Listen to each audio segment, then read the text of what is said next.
An extraordinary search in the South Indian Ocean is underway.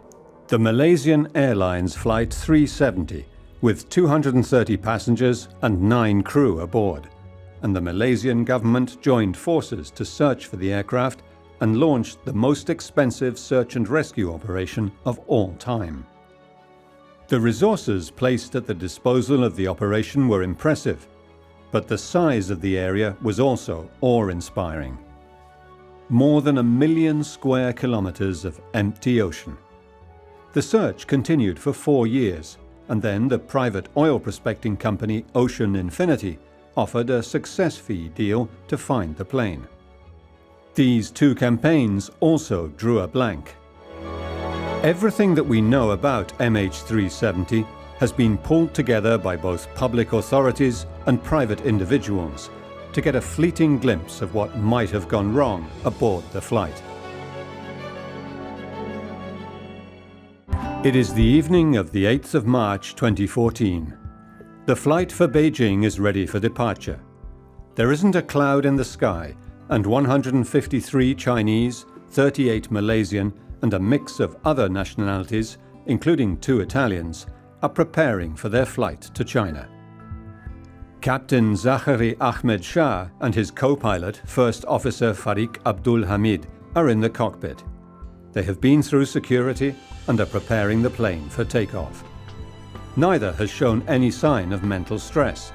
Both have families and enjoy the prestige of flying for one of the best airlines in the world. What happened on board MH370 remains one of the great mysteries of aviation. It was an aircraft in a perfect state, piloted by serious people, competent people who fly for an airline that has a good reputation, especially in Southeast Asia. An airline that's an example, an old airline, a traditional one that knows what it's doing. The flight takes off around midnight. The weather's good. There's nothing special. It's not a long flight either, several hours. A flight to China that crosses airspaces that are not dangerous either weather-wise or geopolitically. In the initial report presented by the Malaysian government, the exact route followed by MH370 is accurately traced. But understanding the sequence of events, even partially, was not easy. The flight took off at 0042 Malaysian time, or 1642 Coordinated Universal Time, the time measure used by the investigation. It rapidly rose to 35,000 feet, or 10,500 meters, and headed directly for Beijing. 0, we are ready, requesting flight number 350 to Beijing. The flight was due to last approximately 5 hours. Just after 1:20 a.m., the aircraft left an area of Singapore's air traffic responsibility delegated to Malaysia, at a waypoint known as Igari. As he entered the Ho Chi Minh air traffic control area, Zachary Ahmed Shah said goodnight to Malaysian air traffic control. Malaysian 370, contact Ho Chi Minh 120.9. Good night. Good night, Malaysian 370.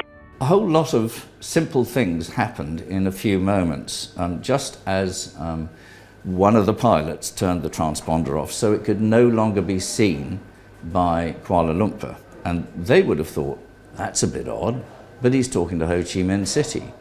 But of course he didn't call Ho Chi Minh City. What he did do was he turned quite sharply to the left.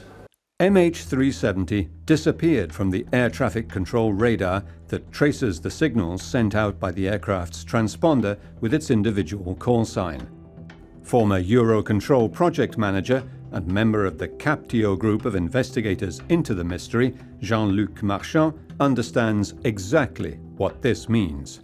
You have to understand what was going on in the mind of the air traffic controller. Kuala Lumpur had said goodbye to the aircraft, which means that in his mental procedure, he was no longer under my control. I asked you to manually make radio contact with Ho Chi Minh. It is an old-fashioned manual process. It is the aircraft that takes the initiative, not the air traffic controller, which explains the reaction time. So the Malaysian controller thinks, that's it, I'm done. This aircraft is no longer with me. So he concentrates And that night he concentrated on 4 aircrafts that were flying in the southwest quadrant that maybe weren't going to meet, but required his attention. And for him, the Malaysian 370 was out of his control area.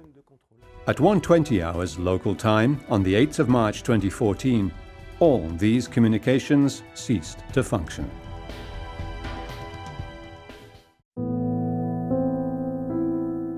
By the next morning, the aircraft was declared lost.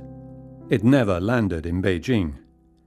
Hundreds of distraught relatives would be left without answers.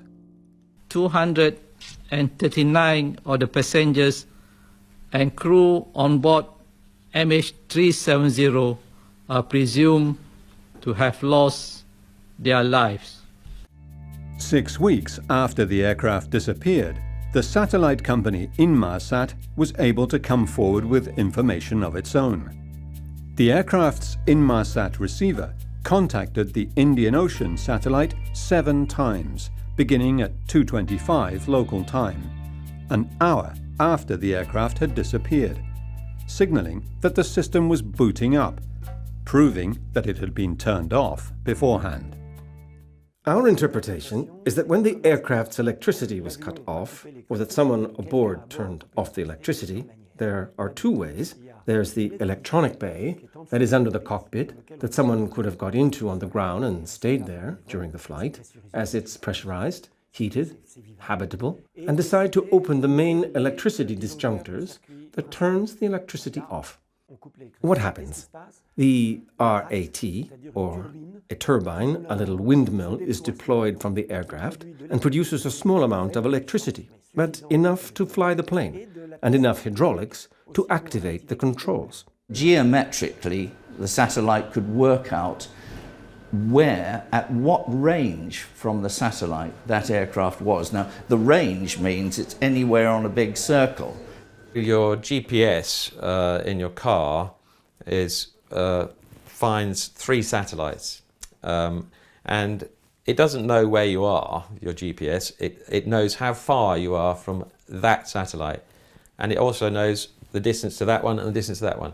So in its brain, in your GPS, it then draws 3 circles, and where they intersect is your position. The 7 concentric rings produced by the Inmarsat satellite tell us MH370 was somewhere on the circumference, but do not tell us the direction it was flying in. However, the BPO values did help identify the route and the altitude. Most of my lines, when I drew them on this big map here, were pretty much parallel. I didn't know which one was correct, but I was finding something out. I was finding out that the track of the aircraft during those 2.5 hours was somewhere between 188 degrees and 192 degrees. If the aircraft was flying at 488 knots along those lines, what course would it have taken to reach the place it disappeared from radar coverage in 3 hours and 5 minutes from its last sighting? However, it is the last part of the route that is so difficult to estimate. The Inmarsat transmitter was rebooted, but never told the satellite it was ready. At some time within those 3 minutes, the aircraft was no longer flying. The mystery will continue, unless the aircraft is found and its flight data recorder retrieved, as the relatives of the 230 passengers and crew aboard MH370 earnestly hope.